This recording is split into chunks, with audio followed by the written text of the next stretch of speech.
हमारे देश में अब मुझे ये समझ में आने लगा है कि किसी भी भारतीय नागरिक को चिकित्सा सुविधा की जरूरत नहीं है, चिकित्सकीय ज्ञान की जरूरत है।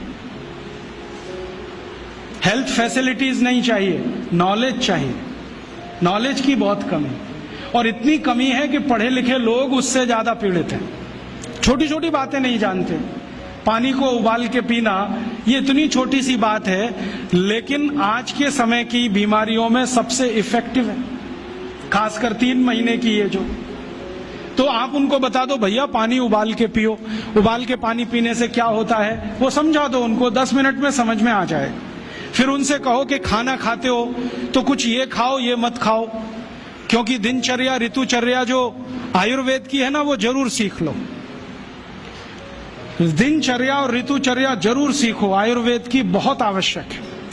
और आपको मैं एक किताब का नाम बोल के जाता हूं, इसको पढ़ो। भगवत गीता जैसे पढ़ी जाती है, रामचरितमानस जैसे पढ़ी जाती है, उस किताब का नाम है अष्टांग हृदय। इसका एक दूसरा नाम भी है अष्टांग संग्रह, पुराना नाम अष्टांग हृदय। ये किताब का जो स्वस्थ व्रत है ना, वो ऐसे पढ़ो जैसे आप धार्मिक पुस्तक पढ़ते हो, और उसको बार बार पढ़ो तो याद हो जाएगा, कंठस्थ हो जाएगा। उसमें 2000 सूत्र हैं। ये सूत्र लोगों को बताना शुरू कर दो। छोटे छोटे सूत्र हैं, जैसे खाना खाने के बाद पानी मत पियो, स्वस्थ रहना है जिंदगी भर तो खाने के 1 घंटे के बाद पानी पियो। क्यों नहीं पिए वो आप सब जानते हो, सरल भाषा में उनको समझा दो।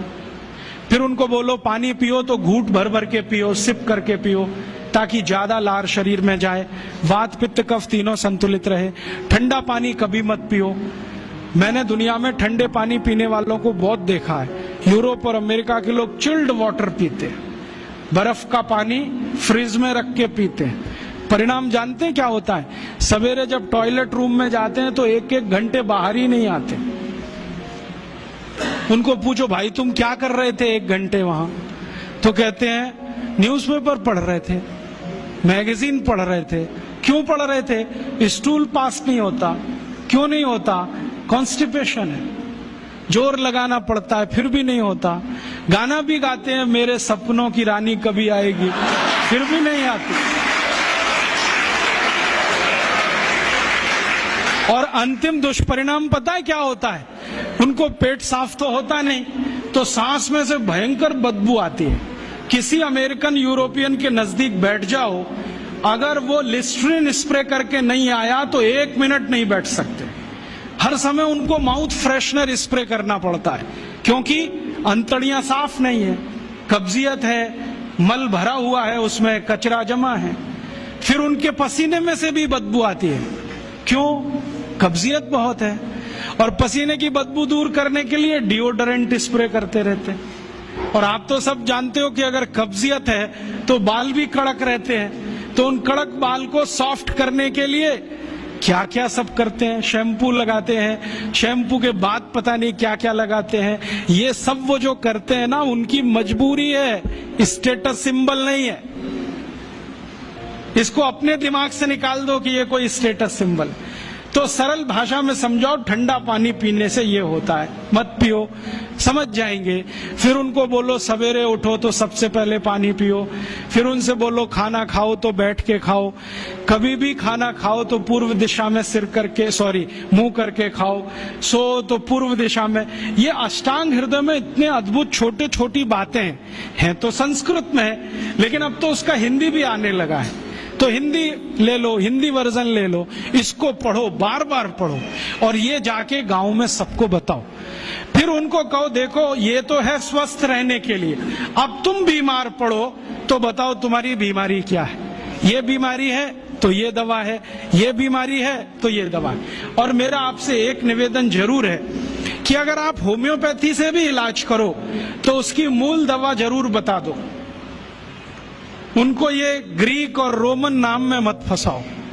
आप कहोगे जी मैं तो ऑसिमम दे रहा हूं, ये उनको कहो ये तो तुलसी का रस है भैया, तुम्हारे घर में फूलों से बनी हुई है, आसानी से मिलती है, जयपुर में मिलती है, दिल्ली में मिलती है।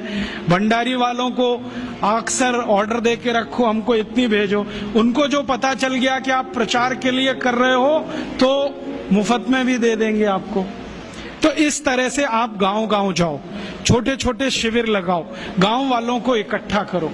गांव वाले बहुत दुखी हैं, शहर वाले भी दुखी हैं, वैसे तो वो दुखी हैं। इसका यही सबूत है कि रामदेव जी आए जयपुर में सवेरे 4 बजे तो सब लोग पहुंच जाते हैं वहां, पैसा भी देते हैं, समय भी देते हैं। और 4 बजे रामदेव जी कहें टांग ऊपर उठा लो तो उठा लेते हैं, कहें सिर नीचे कर दो तो कर लेते हैं, ऐसे कर लो तो कर लेते हैं। क्यों?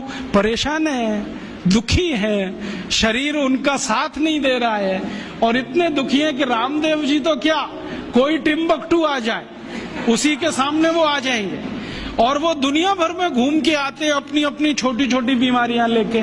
तो इन जो दुखी लोगों का थोड़ा थोड़ा आप मदद कर दो इलाज के रूप में, ये सब आपके भगत हो जाएंगे।